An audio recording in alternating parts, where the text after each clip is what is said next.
I would say the more you can get comfortable with your numbers, the better you're going to be. And it's like we're building a house. We want to start with a really strong foundation and then continue to add on from there. Welcome to the Realtors Conspiracy Podcast, where we are dedicated to unraveling the secrets to real estate success. I'm your host, Maude Léger, and each week we bring you insights from top realtors, entrepreneurs, and innovators, sharing their success stories, mindset, processes, motivations, and the key to their success. Join us every Monday for a new episode and discover how to crack the code to success and take your real estate business to the next level. Don't miss out on the opportunity to unlock your potential. This week, we're diving deep into the world of finances with Tracy Bissett, the go-to financial coach for business owners and the powerhouse behind Bissett Financial Fitness Inc. Get ready to take notes as we uncover game-changing tips on how realtors can amp up their financial muscle, master their cash flow, and supercharge their sales and marketing for unbeatable returns. Let's get to my chat with Tracy. This podcast is sponsored by Sold Right Away, the experts in real estate marketing. You work hard selling real estate, we work hard selling you. From listings to branding, Sold Right Away has you covered. For all your real estate marketing needs, visit soldrightaway.com. Hi Tracy, thanks for joining us on the episode again today. So tell us, how can realtors stay on top of their game? Well, thanks so much for having me back again. I'm really excited to be here with you. I think it's really important for realtors to obviously stay in touch with the market and really prepare their finances for the uncertainties that are happening. Maybe longer between sales as we go into things, and maybe commissions maybe potentially not as high. And so planning for those ins and outs of cash flow and making sure you have kind of a little bit of a buffer built up. It's never too late to start building up a little bit of a buffer and a cushion. So I would say that the more cash you can have on hand and you're really focused on managing that cash flow, the more confident you're going to feel, because it'll allow you to then go out with confidence and really nurture leads that maybe are going to take a little bit longer to convert and to turn into sales for you and to create some additional income. But having that buffer of cash flow and staying on top of it is going to allow you to be confident. Yeah, that's amazing. What would be 3 things realtors can look into their cash flow and their finances to make sure they're on track? So number one, you've got to have a sense of what those inflows are going to be. And so you take a look at your historical numbers, see where they've been. You probably want to do a little bit of a sensitivity and bring those numbers down from where they've been historically. Then you want to look at all of the outflows and make sure you truly have an understanding and you actually have a list of all of those outflows. And think about those ones that happen one time a year, because you may need to build up some cash to be able to cover those. You might also, and then see kind of how the timing works between those inflows and outflows, and are you going to have enough funds? Which, if you have a shortfall, it's going to allow you to figure out, certainly in advance, gives you time to come up with more options. So whether that's cutting back on expenses, maybe it's securing access to financing, maybe it's even putting personal funds into the business, that will really help. And I think it's important to really be out there doing marketing, and nurturing those leads, looking for people that maybe it's not going to be a near time opportunity, but they're going to be moving in a couple months. And really, when you have your cash flow under control and you know your business is under control, you can spend the time doing that. The other thing would be, if your staff's not potentially as busy, if you have a team, what other projects can they be doing? Is it marketing related? Can they be out doing sales as well? Can there be more outbound calls or outbound emails, just to stir interest and help people with their properties, perhaps in advance of sales, and give them lots of great advice and tips. So when they're ready to pull the trigger to sell or to buy, they know you're the go-to person that they should call. Nice. Lots of tips there. Lots of tips to help realtors for sure. A lot of realtors would say their commission will change and vary. So then they always get surprised at the end of the year how much they would owe for, let's say, CRA, or like the big amount, like you mentioned, their RICO courses, their insurance, all that stuff that comes once a year. So how do you help them prepare with that? Well, certainly you should be taking a look at your historical pattern in terms of taxes. I don't think that realtors need to be experts on their own finances and do their own bookkeeping per se. They need to be responsible and accountable for them, and they need to understand what's happening. But hire someone who can help you so that it will really take that uncertainty out of it. But you've got to be putting money aside so that you have it for those one-time expenses or those taxes. You don't Yeah. want to get into arrears with CRA. No, interest rates would be crazy high. Yes. Question about, you mentioned a bookkeeper. So if a realtor or an entrepreneur has a bookkeeper, what are key reports or key numbers they should look at on a weekly, monthly, quarterly basis? Well, at a minimum, you should be looking at monthly financial statements, which shows you all of your sales and your expenses, and will also show the balance sheet, which is all of the assets that you have, things you own of value, and then kind of the debt against it and any equity against it. That should be done on a monthly basis, depending on the size of the organization. Sometimes people are doing it annually, which really doesn't give them a good look into what's going on, and it makes it very, very hard for you to plan for cash flow if you're only seeing your numbers once a year and you're really looking in the rearview mirror almost 6 months ago. So that's going to be lagging and not a great indicator. I would say on a monthly basis, look at that sales expenses. Look at that balance sheet. On a weekly basis, you're probably managing your cash flow depending how strong your cushion is. If your cushion's quite strong, you probably can do it on a monthly basis because you're going to be able to cover everything without taking a peek.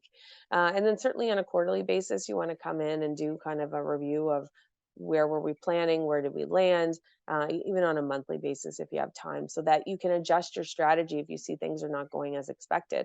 And as expected could be good or bad. So you did some marketing and it actually resulted in an increase in activity that you weren't expecting. Can you do more of that marketing to actually then sustain that increase in activity? And then if things are not going as well as you expected, what are you going to do to make those adjustments? Is it going to be reducing expenses? Is it going to be finding other sources of income and figuring out other ways to make money? Could you potentially do some kind of work? Maybe you're speaking, getting paid for that for your expertise. Are you doing potentially some consulting?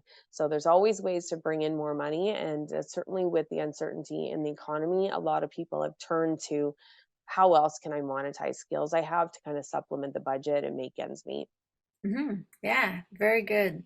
You mentioned the economy. So what's your take on where we're going or what's going on, or what's in your crystal ball? I wish I had a crystal ball and I knew exactly what's going to happen, but I don't. But we certainly know from the interest rates, there's been so much movement over the last year, unprecedented number of rate hikes in such a short period. We're at a high of many decades. And so while we just had a sustained no increase, we do expect there to be further increases. Whether or not we move into recession, time will tell. But I think people certainly need to be aware that Canadians' budgets are tight. We even hear stories in the news of even Walmart shutting down some of their self checkout kiosks because people are stealing food.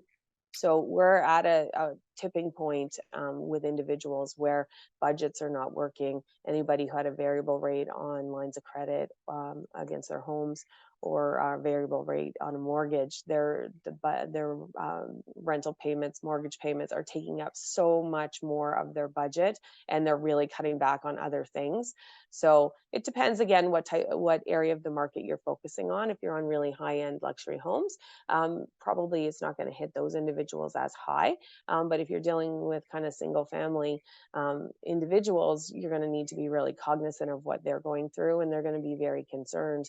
Number one, is this the right time to sell? Am I going to get the best um, price that I can, or should I wait? And should I find a way to string my cash flow together to weather through to that? If I want to buy, it's probably a good time. And there may be some first time home buyers out there who may be able to do that, but then they're going to be facing the high interest rate on the mortgage. So being, I think, very empathetic, being willing to talk through these kinds of challenges with your clients and prospects to let them really understand what they're facing, I think that will be really key. so that they view you as a trusted individual. And maybe even kind of an event for a realtor to plan is maybe if you can have an economist come and talk, or even on a Zoom like this, and reach lots of people so that they can hear and start to plan with as much confidence as you can. As I said, nobody knows exactly what's going to happen. Yeah, true, true. It's a good way to know, to be aware, Hmm. and then prepare for it. Yeah. So you Absolutely. mentioned sales and marketings are really in tune with the finances, really, when Hmm. you think about it. If a realtor, I guess a lot of realtor are really people, but they're not Yes. really numbers people. So what are three keys they must look at? You mentioned the inflows, the outflows. If they're a little bit overwhelmed by all of this, what are what is the most simplest way to explain it to them? You and I have talked about this before. Like, I don't care what someone's sales levels are. I really care what that bottom line is. So, sales after you pay all your bills and your expenses. So, are you making money? And then understanding how much do you need to spend a month? So, first, are you making money? Number two, what is the amount you need to cover every month for your expenses? And you can usually take a pretty quick look at your numbers and see that. A lot of times people will call it a run rate or kind of their monthly nut or amount they have to cover. So know that number. And then having a sight line on those one times, I think, is really key, because you don't want them to pop up unexpectedly. Yeah. Once you know that number, how much would you say is safe to calculate that you need to do more? So if your break even is a certain line, how much more do you need to actually cover your year? Well, it probably depends on how much you want to pay yourself, especially if that's very variable. If you're planning on hiring more people, will that number change? And so it really depends on the individual. I would say the more you can get comfortable with your numbers, the better you're going to be. And it's like we're building a house. We want to start with a really strong foundation and then continue to add on from there. Everyone is always learning. And so it's important nobody beat themselves up and say, oh, I can't figure this out, I'm going to give up. So keep at it, and then enlist the help of professionals if you need some assistance, whether that's a bookkeeper, whether it's accountant, whether it's a financial coach. There's no shame in getting help. It's really funny. You hear all the time people almost like bragging about if they go out and get a sales or a marketing coach, and it's like a source of pride. That's an area that most people don't have the skills in. They're good at what they do, but they need support there. So there's no shame having a financial support person, because that's an area that school systems didn't do a good job in teaching you, and you didn't go into business because that was your area of expertise. So it should be thought of the same, and there shouldn't really be any shame or negativity associated with it. It's just giving you the support you need on your team to help you accomplish your goals. Totally, totally. So having a financial coach Mhm. is a good point. How do you support your clients or your entrepreneurs, that the people you work with? So I do a lot of work with business owners directly and helping them, number one, just to get a baseline in terms of understanding their financial results. Then we work on understanding their cash flow cycle. So how much money does come in each month, how much is going out, what are those one-time things, what are their plans that they have for the business, and then what will be new expenses that will go along with that. Do they need to hire a bigger team? When will those expenses start? And then we really create some great reporting with key performance indicators so they can monitor the health of the business with just a few key numbers. We're not talking about hundreds of numbers, but then getting into routines. And I know you love your routines. So looking at your numbers on a certain day of the week and then a certain day of the month, you're going to do certain other activities. But if you can make the financial side fun for you and make it a part of your regular routine, it really increases confidence and brings down a lot of anxiety and stress around that side of the business. Definitely, definitely. And yes, keeping with the routine is just the key way to get it done if you're not liking the financial part. Yeah, and I mean, with the clients I work with as well, one of the typical issues, and it's different industries. So pricing is usually one, and the costing is not. They're not pricing appropriately for where their costs are. So it's a little bit different with realtors, but you always need to keep an eye on, am I making money? So if your expenses get out of control in relation to what your normal revenue is, then you've got to make sure that you're right sizing that or find additional ways to bring in money. To bring it in. Yeah. So either you fix whatever is too much or you bring in more revenue. And with all of the cost increases, a lot of services that we use and a lot of things we need for our business are increasing. And so there's not as much that you can do to reduce those. So sometimes it's people, but really the main game changer for the business will be around how can I bring in more revenue. Love it, love it, love it. So when you think about all of this, if you were to summarize, what are 3 key actions that every realtor should be doing? What would it be? So number one, make sure you understand your current revenue and expenses to understand the way that the money flows. So when do you have to pay those bills? When is the money coming in? And thirdly, get the support that you need, whether it's you seeking resources that can help you strengthen your skill set. Maybe it's hiring somebody even on a part-time basis, but take that accountability, step up, be responsible for it, but don't beat yourself up because we're not going to be perfect. Everyone's learning, everyone's making mistakes. The world is continuing to evolve. So get the support that you need and build up your strength and your financial muscles. I love it. I love it. That's amazing. Thank you. And where do we find you if somebody needs to be in touch with you and want to learn more about what you offer? The best place is on LinkedIn. So Tracy has an E and Bissett has 2 S's, 2 T's, and I'm very active on there. So it's an easy way to get in touch with me. Okay, awesome. So we'll share all of that. And thank you so much for joining us today. That was amazing. Thank you so much. It's been a pleasure to rejoin you on this show. Yes, thank you. Thanks for tuning in. Subscribe to our podcast, Realtors Conspiracy, today. If you enjoyed this episode and want to uncover more secrets to real estate success, be sure to tune in to other episodes. And if you know someone who could benefit from it, please share it and help spread the word. Together, let's unlock the potential to real estate success.